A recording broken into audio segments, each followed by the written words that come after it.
This is the Gaming Rep, and today we're going to be diving into the world of Subnautica Below Zero.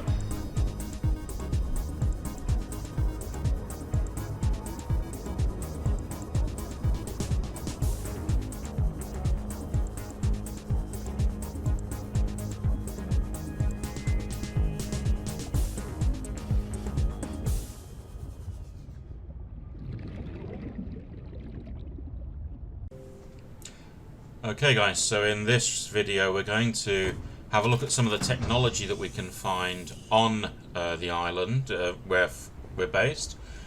We're also going to have a look at how to get to the other side of the island. It's a bit like the chicken crossing the road, and it's how do we get to the other side. So this is the Snow Fox, the hover bike that you can find.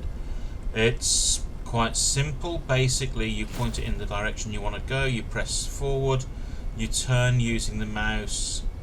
It's not overly responsive, so don't expect it to turn instantly.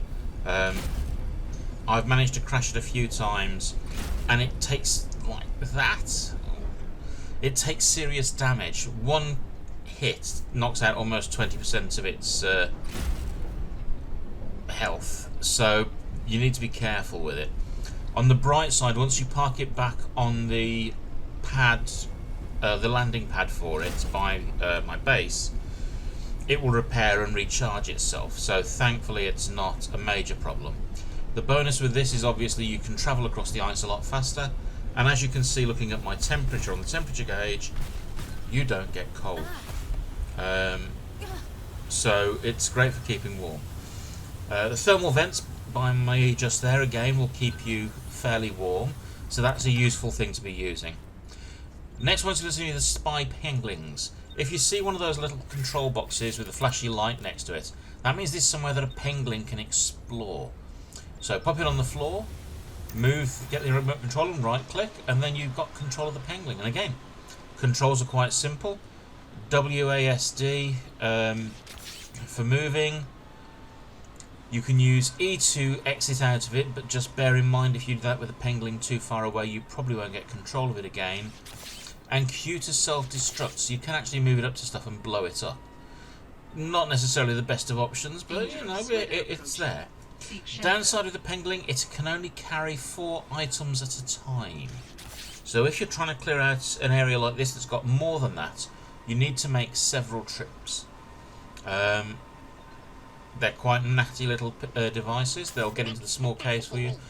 They can also creep up on the predators around here. You need fur from the main predator in the area, and if you go anywhere near it, it just attacks you. If you kill it, you can't get anything from its body. You need to use the Pengling to get the fur, and we'll cover that in a different video. So let's pick the little guy up. Come on. Of course, yeah, got to empty him out first. There we are.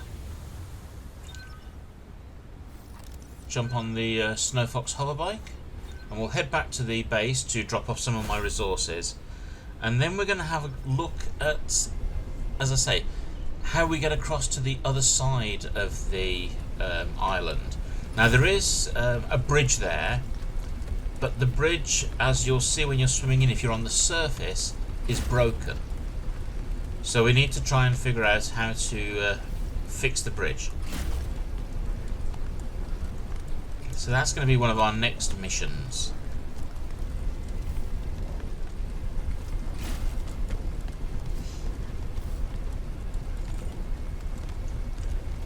Word of advice to anybody that knows me in real life: do not let me drive a motorbike, because I'm dreadful, if this is anything to go by.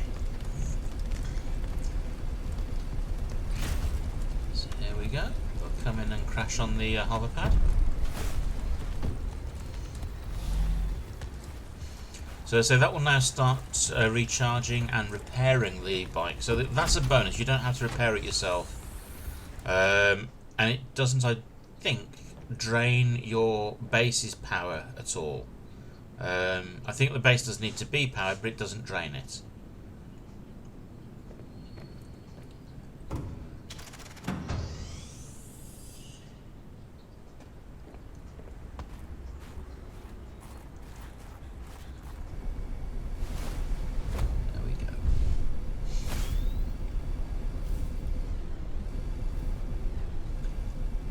So while we were inside, I dropped some bits and pieces off in the storage chests in there, mostly to clear up some space just in case I find anything up here.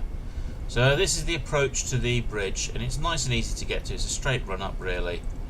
There's a couple of supply crates off to the side. You may find items in those.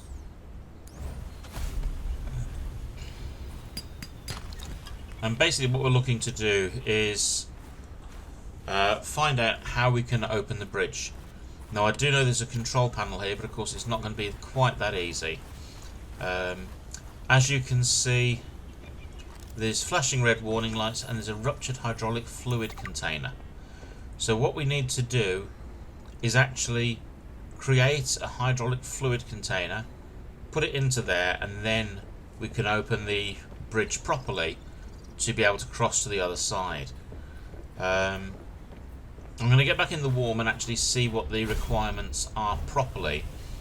But if I remember correctly, it's lubricant from either lubricant or the creep vine bulbs, and I think it's gel sacks which are used to help levitate things. If that's the case, I've got a bit of an expedition to do, which will be possibly the next video, because they are a pain in the neck to get hold of and to find at this stage anyway. Let's have a look.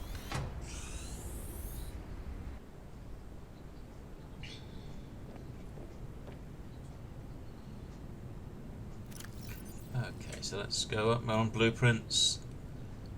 Scroll up, and there we are: hydraulic fluid, creep fine seed cluster, and 4 gel sacks. So yeah, next video we're going to be going to have a look for those. Then I'm going to head back to my base now. As you can see, where I'm dropping off beacons at various locations to mark where I've been to, where I'm going, what I'm doing. The beacons are absolutely essential. What I am going to do is be renaming some of them, which I'll show you in the next video. Most of the ones at the moment are on the surface, so it doesn't really matter whether you can know what depth you need to go to or not. They're at the surface or within a couple of meters of it, such as the docks and so on. Some of them, though, such as the emergency signal and things like that, are at a greater depth. So what I'm going to be doing is the beacons, where I'm going to deeper areas, I'll be actually putting the depth on there so you know what sort of equipment you need to get to it. Well, that's it for this video.